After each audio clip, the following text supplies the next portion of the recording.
This is a special bonus edition of Judaism Unbound. Sheyndele the Cantor, Sheyndele die Chazante. Every year, the American Jewish Historical Society hosts a conference of American Jewish historians. In 2018, this conference took place at the National Museum of American Jewish History in Philadelphia. Dan and I were both thrilled to attend the event, and while we were there, we took the time to speak with a wide variety of scholars about artifacts in the museum exhibition itself. We looked at these artifacts both in their initial historical context and as a map onto contemporary Jewish issues. We're thrilled to now be releasing these conversations as bonus episodes on Judaism Unbound's feed, and in this conversation we hear from Judah Cohen, the Lou and Sybil Mervis Professor in the Study of Jewish Culture at Indiana University Bloomington. All right, so tell us what we're looking at. What's this artifact? What we're looking at here is a gown that was used by a woman named Sheyndele die Chazante. Sheyndele die Chazante was one of several of what we describe today as Chazantes, women who grew up with a knowledge of Jewish music, with a knowledge of synagogue music and often what's seen as the cantorial tradition, but who weren't necessarily allowed to do so within the context of the synagogue as they knew it at the time. Several of them grew up within what were described as traditionalist places, sometimes seen as orthodox environments, and at the time only men were allowed to become synagogue singers or cantors or chazanim. These women, however, including Sheyndele die Chazante, found other kinds of venues. They grew up with the sound in their ears. They saw it as something that was very important to them. And part of what they did as singers and as people who often became professional singers was to reproduce these sounds in interesting places outside of the synagogue. So on the radio, as part of, on phonograph records and on recordings. Sometimes they would also do this and go to the Catskills and lead Passover seders. And a lot of the sound that they made was also associated with the synagogue, with the kind of vocal stylings that famous cantors of the time would use. And we're talking here about the mid-20th century, from about the 1920s through about the 1960s and 70s.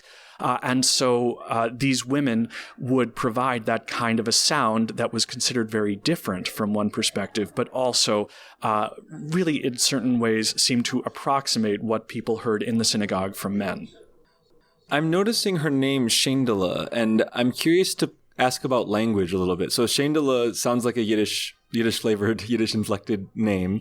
And I'm curious because I'm familiar with other eras in Jewish history where Yiddish was a way for women, like in the realm of Techenes, in Yiddish poetry, to sort of assert themselves in literature in ways that they were sometimes not able to, not for the same reasons that we're talking about here, but for similar reasons, where men had most of the control over popular literature. And so Techenes were a way for liturgically women to assert themselves. But I'm curious, was she singing in Hebrew? Was she singing in Yiddish? Was she singing in all of the above? What was the language that these female vocalists were singing in different in any measurable, interesting ways from what you would have heard from men in a synagogue context? If you were to look at her albums and her recordings, you would see that many of them involved the same kinds of language. So Yiddish, but also very much and very significantly Hebrew. Many of them were reproductions, or another way to say it is interpretations of prayers that were in the synagogue and that were known as cantorial compositions. That became a really important aspect of this. Now, where does Sheyndele come from? Well, she grew up in a home that was seen as a traditionalist home, Eastern European home, as far as I can tell. And Sheyndele, I believe, was in fact the name that her family called her, little pretty one, essentially. What's also important, though, is recognizing that these chazantes, just like with the cantors as well, would change their names and they would have performance names, if you will. And this was not her only performance name. She had other names as well. She also, like many of the cantors and like many of the chazantes, did not only perform liturgical music or Jewish music, but rather that was part of a much larger career, which had several different sides to it. So some of her early work was in clubs. for example, in which she was able to perform what might be seen as popular music. There is another person who's identified as a Chazante whose name is Bassheva. She actually performed and did a number of recordings of exotica in the 1960s or so.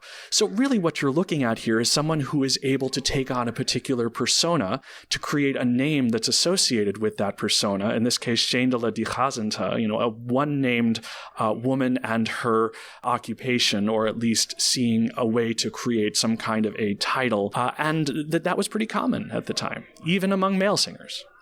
What I'm gleaning, and you can correct me if I'm wrong, but it sounds like I feel like there's a tendency to want to group music either into sort of Judaism or like Jewish liturgy and on the one hand, and then sort of, I don't know, Jewish culture or just Jewish music that's entirely some other context on another. And is it fair to say that she and others were sort of had one foot in each of those camps, and that we might want to question the hard and fast line we draw between the two?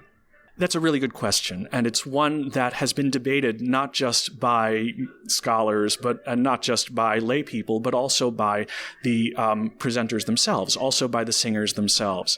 There has always been this sense of what is appropriate in the synagogue versus what is appropriate out of the synagogue, what is the quote-unquote influence of popular music on what people describe as Jewish music, and so on and so forth.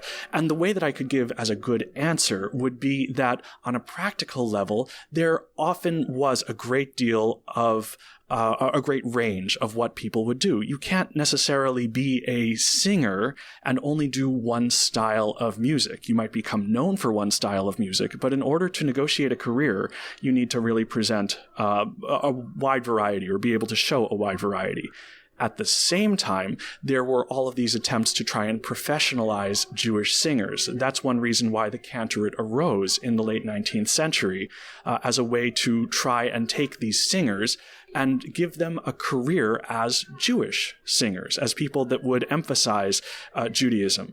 And of course, where were the centers of resources at the time but synagogues? Or synagogues were one of the key centers. So by professionalizing the cantorate as a kind of a holy calling, what then ended up happening is that cantors became seen as almost exclusively religious Jewish singers.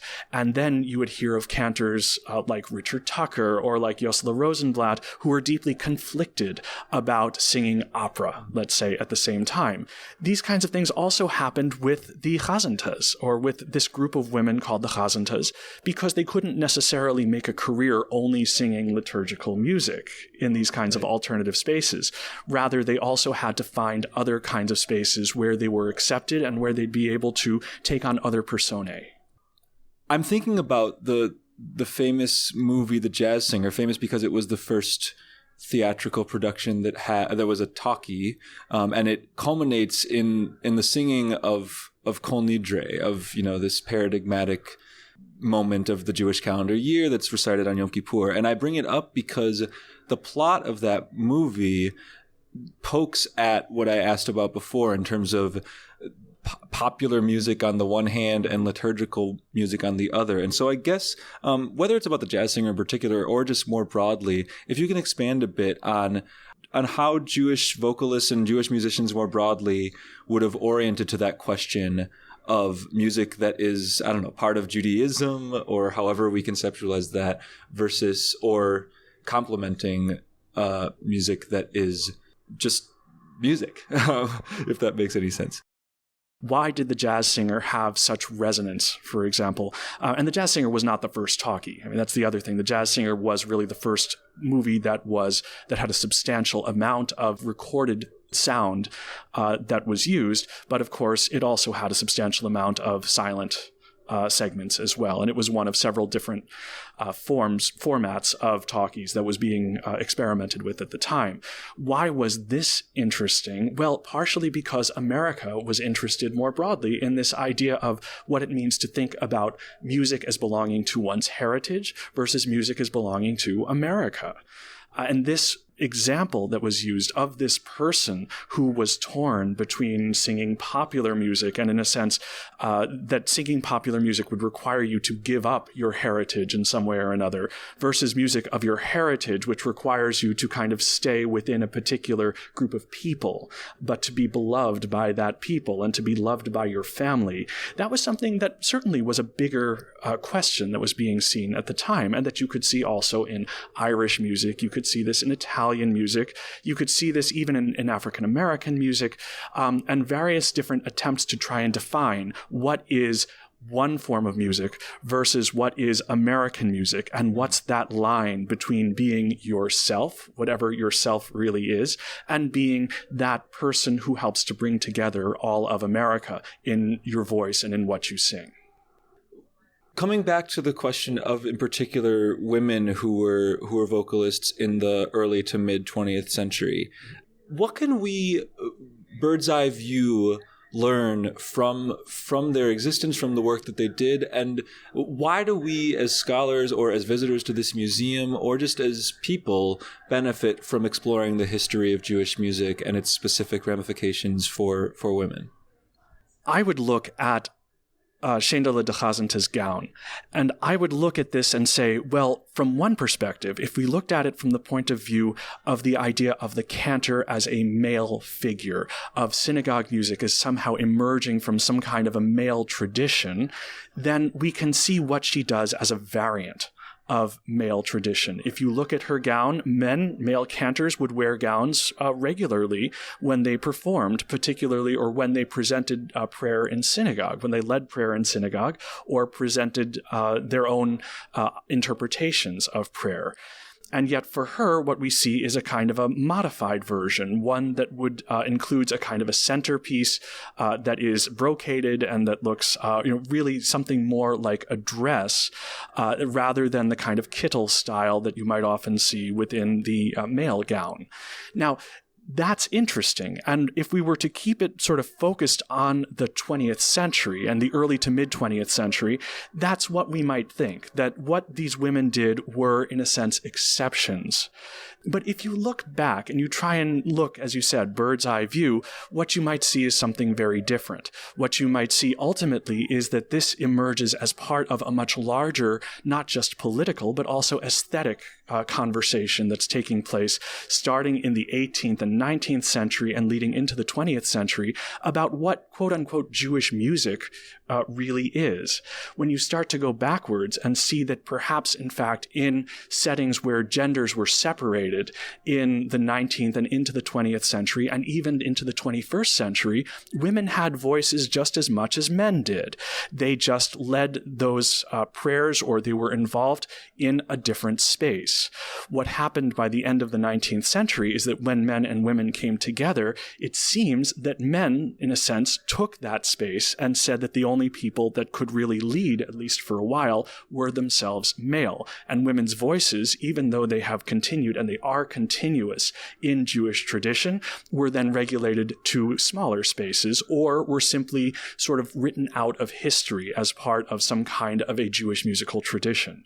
What you see in this case, then, may not necessarily be a series of exceptions to the idea of an all-male cantorate, but rather flip it over and see, in a sense, that these are emanations of a long history of Jewish women also leading prayer, also having voices in American and more broadly in European Jewish society.